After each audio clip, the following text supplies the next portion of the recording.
ወደ አቢሲኒያ መካኒሳ አዴ እዚህ ጋር አለ አርሰናል ደጋፊ በዚህ ልብስ አርሰናል ዋንጫ ከበላ እናንተም ክትፎ ተበላላችሁ።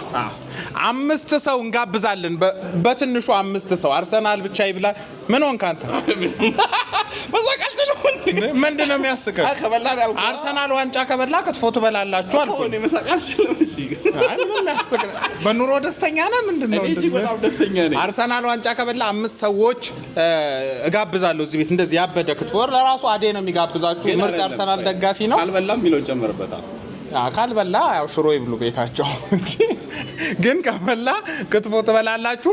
ያን የምናደርገው ኮሜንት ላይ ስለ አርሰናል ያላችሁን ስሜት ኮሜንት ላይ ጻፉ። ከፍተኛ ላይክ ላገኙ ለአምስቱ እንትን ላለው። አንተ የማንቸስተር ደጋፊ ነህ አይደል? እና አይበላም ነው የምትለው? እኔ እንትን የቅርብ ታሪካቸው ይናገራልና ከባድ ነው። ግን እኔ መችኛል እውነት ስለሚያዝናኑ ብላ አርሰናል እስከሚበላም ብላ አርሰናል እስከሚበላም ብላ እየበላችሁ አርሰናል እስከሚበላም ብሉ። ቁጭ ብላችሁ አትጠብቁ እየበላችሁ። አርሰናል ዋንጫ ከበላ እናንተ ክትፎ ትበላላችሁ ብለና እዚህ ጋር ግን ስቋልና በዛ ላይ ደግሞ የቅርብ ታሪካቸው ይናገራል ብሏልና ምን አስተያየት አለ? ሲጀመር ዘንድሮ ካልበላ እንደተባለው መቼም አይበላም። ሲቀጥል ደግሞ ማንቸስተር አርሰናል መሳከም የሚችል ክለብ አይደለም። ፕሪሚየር ሊግ እየመራ ያለ ቲም፣ ሻምፒየንስ ሊግ አንደኛ የሆነ ቲም፣ ካራባው ካፕ ለፋይናል የደረሰ ቲም፣ ኤፍኤ ካፕ 16 ውስጥ ያለ ቲም በሁለት ሳምንትና በሳምንት አንዴ ጠብቆ የሚጫወተው ማንቸስተር ዩናይትድ እንዴት አርሰናል ላይ ሊስቅ ይችላል? ሊሳቀቅ እንጂ ማለት ነው። አግኝተን ስላሸነፍናቸው ቀድሚያ በሜዳችሁ ሰተናችሁ ነበር።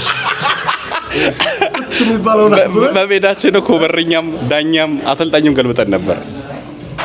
አሁን ኢቨን ስድስት የተለያዩ ሰዎች በስድስት ቀን በተሰራ ቲም ምናምን ነው ያንን ራሱ ከማንቸስተር ተጫዋች ይልቅ እኛ የጤና የምንጫወተው በሳምንት 2 ቀን እንጫወታለን። ፕሮፌሽናሉ ግን የማንቸስተር ተጫዋቾች ግን በሳምንት 1 ቀን ነው የምትጫወቱት።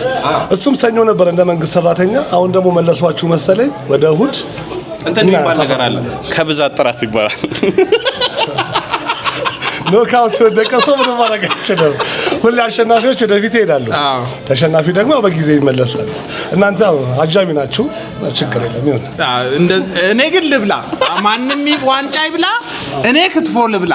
እናንተ ደግሞ አርሰናል ዋንጫ ከበላ መታችሁ እዚህ ትበላላችሁ። ይመቻችሁ።